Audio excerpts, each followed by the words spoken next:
2 பேருடன் மலர்ந்த காதல், இரண்டாவது காதலனோடு ஓடிப்போன காதலி, திரும்பி வந்து கெஞ்சிய பழைய காதல், வேண்டாம் என்று மறுத்த இளைஞர், ஆத்திரத்தில் கத்தியால் குத்திய தந்தை மகன், இரத்த வெள்ளத்தில் துடிதுடிக்க உயிரை விட்ட இளைஞர், கலங்கி நின்ற ஊர் மக்கள். இளைஞரின் கொடூர கொலைக்கான காரணம் என்ன?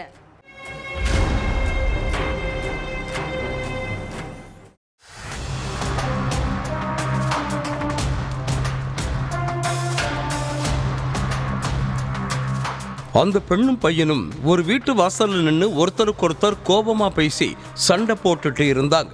இதை பார்த்துக்கிட்டே அப்பகுதியை சேர்ந்த பல பேர் போயிட்டு வர்றதுமா இருந்திருக்காங்க.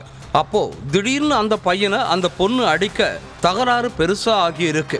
அந்த நேரத்துல தான் வீட்டுக்குள்ள இருந்து வெளியே வந்த 17 வயது சிறுவனும் அவங்க அப்பாவும் எங்க வீட்டு பொண்ணுக்கிட்டயே தகராறு பண்றியான்னு கேட்டு யாருமே எதிர்பார்க்காத நேரத்துல அந்த இளைஞனை கத்தியாலேயே பயங்கரமா குத்தி இருக்காங்க.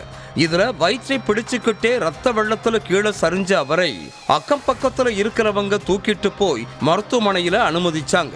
அங்க அவரை பரிசோதனை செஞ்ச மருத்துவர்கள் ஏற்கனவே அவர் உயிரிழந்துட்டதா சொல்லி இருக்காங்க. இந்த சம்பவம் பத்தி தகவல் அறிஞ்சு வந்த போலீஸ்காரங்க விசாரணை செஞ்சதுல வெளியானது அந்த பயங்கர சம்பவம். நீலகிரி மாவட்டம் குன்னூருக்கு பக்கத்துல உள்ள உபதலை கிராமத்தை சேர்ந்தவர் 22 வயசான வினி ஆண்டோ. இவரோட தாய் உயிரிழந்த நிலையில தந்தையும் 2வது திருமணம் செஞ்சுக்கிட்டு தனியா போயிட்டதா கூறப்படுது. இதனால தாய் தந்தை அரவணைப்பு இல்லாம வாழ்ந்த வினி ஆண்டோ பாட்டியோட ஆதரவுல இருந்து வந்ததா கூறப்படுது. இந்த நிலையில 10ஆம் வகுப்பு வரை படிச்ச வினி ஆண்டோ ஆட்டோ ஓட்டிட்டு வந்திருக்காரு.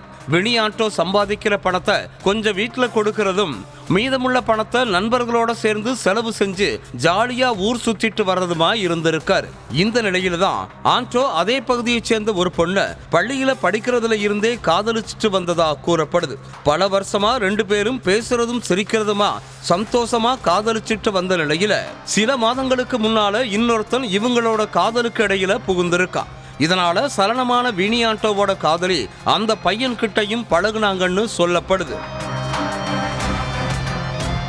தன்னோட காதல் ரொம்ப தூய்மையானதுன்னு என்னைக்கும் இந்த பெண்ணை விட்டு பிரியவே கூடாதுன்னு நினைச்ச வினி ஆண்டோ அந்த பெண்ணை உண்மையா காதலிச்சுட்டு வந்திருக்கார். ஆனா அந்த பொண்ணோ வேறொரு இளைஞரோட பேசி பழகுனது மட்டுமில்லாம காதலிச்சுட்டு வந்ததாகவும் கூறப்படுது.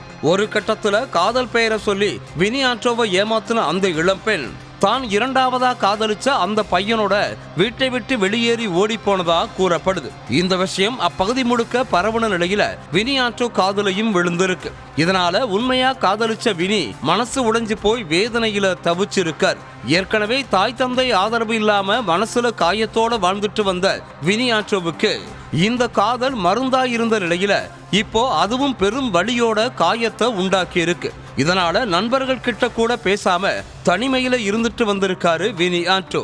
ஆனா நண்பர்கள் இவரை விடாம ஆறுதல் சொன்னதோட இது ஒரு பொய்யான காதல்னும் இதுக்கெல்லாம் கவலைப்படாம அடுத்த கட்டத்துக்கு போகணும்னு சொல்லி அவரை பழைய காதல் வாழ்க்கையில் இருந்து வெளியே வர வச்சிருக்காங்க. இதனால தன்னோட பழைய நிலைக்கு திரும்பின வினி ஆண்டோவும் வழக்கம் போல ஆட்டோ ஓட்டுவதும் நண்பர்களோட சகஜமாகவும் இருந்துட்டு வந்ததா சொல்லப்படுது. இப்படி இருந்த நிலையில தான் அன்னைக்கு யாருமே எதிர்பார்க்காத நேரத்துல வினி ஆண்டோவுக்கு அந்த கொடூர சம்பவம் நிகழ்ந்திருக்கு. அன்னைக்கு ஒரு நாள் வினி ஆண்டோவை தவிக்க விட்டு வேறு ஒருத்தரோட ஓடிப்போன அந்த பெண் அந்த இளைஞரையும் கை கழுவி விட்டுட்டு திரும்பவும் வந்திருக்காங்க. வந்தவங்க அமைதியா இல்லாம மீண்டும் தன்னோட பழைய காதலனான ஆண்டோவை சந்திச்சு நான் உன்னை ஏமாத்தினது தப்புதான் அப்படின்னு அழுது மன்னிப்பு கேட்டு இருக்காங்க. அதோட நிக்காம மறுபடியும் தன்னை ஏத்துக்குமாறு அழுது இருக்காங்க. ஆனா இதை ஏற்க மறுத்த வினி ஆண்டோ அந்த பெண் கிட்ட முடிஞ்சது தான் சொல்லி எச்சரித்து திட்டி அனுப்புனதா கூறப்படுது. ஆனாலும் விடாம துரத்திய அந்த பெண்ணும் ஆண்டோ கிட்ட பல தடவை கெஞ்சினதா சொல்லப்படுது. ஒரு நாள் ஆண்டோவுக்கு கால் பண்ண பழைய காதலி கொஞ்சம் வீட்டுக்கு வா பேசணும்னு கூப்பிட்டு இருக்காங்க. முதல்ல வர மறுத்த நிலையில தொடர்ச்சியா கால் பண்ண அந்த பெண் ஒரு தடவை வான்னு அழுது இருக்காங்க. சரின்னு ஆண்டோவும் அந்த பொண்ணை பார்க்க அவங்க வீட்டுக்கு போயிருக்காரு. அங்க போனதும் திரும்பவும் அந்த பெண் ஆண்டோ கிட்ட தன்னை ஏத்துக்க சொல்லி வாக்குவாதம் செய்த நிலையில 2 பேருக்கும் இடையில தகராறு உண்டாகி இருக்கு. அப்போ அந்த பெண்ணோட 17 வயசே நிரம்பிய தம்பியும் பெண்ணோட அப்பா ரவிச்சந்திரனும் சேர்ந்து ஆண்டோவை கண்ணிமைக்கிற நேரத்துல வயிற்றிலேயே கத்தியால குத்துனதுல ஆண்டோ உயிரிழந்தார். விசாரணையோட முடிவுல இளம்பெண்ணோட 17 வயது தம்பியையும் அவங்க அப்பா ரவிச்சந்திரனையும் போலீசார் கைது பண்ணி இருக்காங்க.